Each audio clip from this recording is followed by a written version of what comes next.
I think it's important that you just understand how I think of advisors. And this isn't to offend anybody. We can all have different opinions, but this is just my feeling about the three types of advisors that exist. I'm simple, so, and I'm not artistic. I can't even draw a perfect triangle. Boy.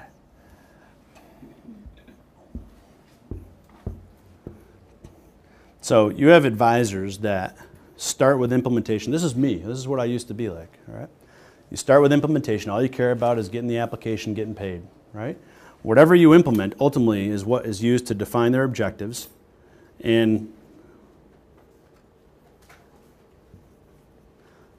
to define their strategies and ultimately to define their objectives, all right? Sorry. So if you walk in and all you're concerned about is taking an application, then there's no way you did your homework to determine what the real need is there. Because you don't know their objectives, you don't know what's important to them, you don't know what all the solution options are and how they fit in their particular situation. You're implementing, you're selling. That implementation ultimately will define the strategies that they are taking. And that implementation and strategies will ultimately shape their objectives, right? It's kind of backwards, in my opinion. Again, this is where I was. Another type of advisor will, and I do this because this is where you spend all your time. So if you spend all your time trying to sell and only a little bit of time on strategies and hardly any time on objectives, right? A couple of you might have seen this before. I presented this a few years ago. The second type of advisor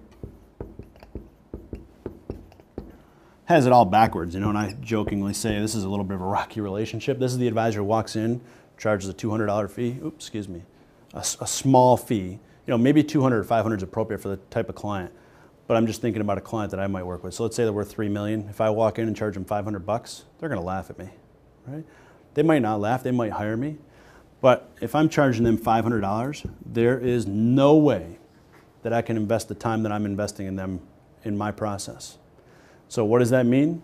That means that I need to get here and I need to get here fast, right? So I spend a little bit of time on their objectives. I make them feel warm and cuddly for a few minutes. Then I jump to, okay, here's the strategies and here's what we need to implement. Here's the paperwork, sign it, let's get going, right? And I spend all my time on implementation still, even though I started with their objectives. And then, again, I got all the biases in the world on this one, but the third type of advisor, so this is a commission only, right?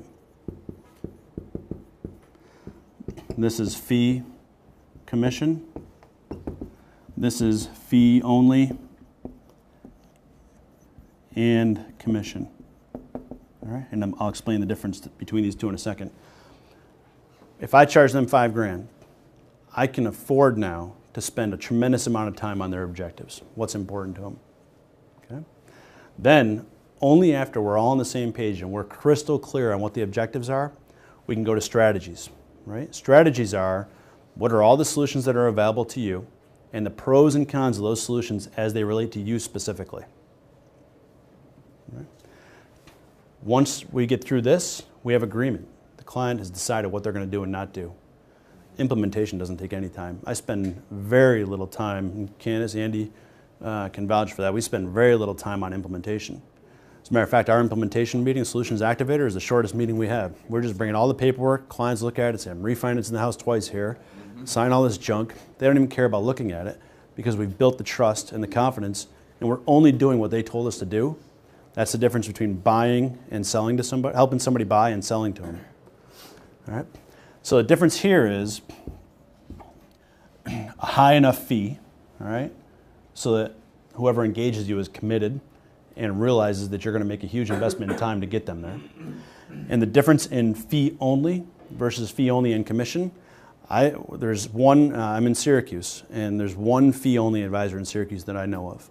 And she does pretty decent work, she's very smart, but I work with 3 of her clients. They paid her $5,500 to do a plan. She sat down with them for 3 or 4 hours, mailed them a plan 3 or 4 weeks later. They hired me for $6,500, all right, after they worked with her. Why? Because because this woman sent them a plan and they had no idea what to do with it, right? So now fee only can be explained in a different way, in a couple of different ways, but a fee only in the traditional sense where they just do your planning and then don't help you implement is of no benefit, of no advantage to the client, zero. Because then they're going to end up with this person who's going to try and interpret this plan that they have no idea what the heck it says. And all they care about is getting the paperwork done anyway. Make sense? That's mine. I came up with that.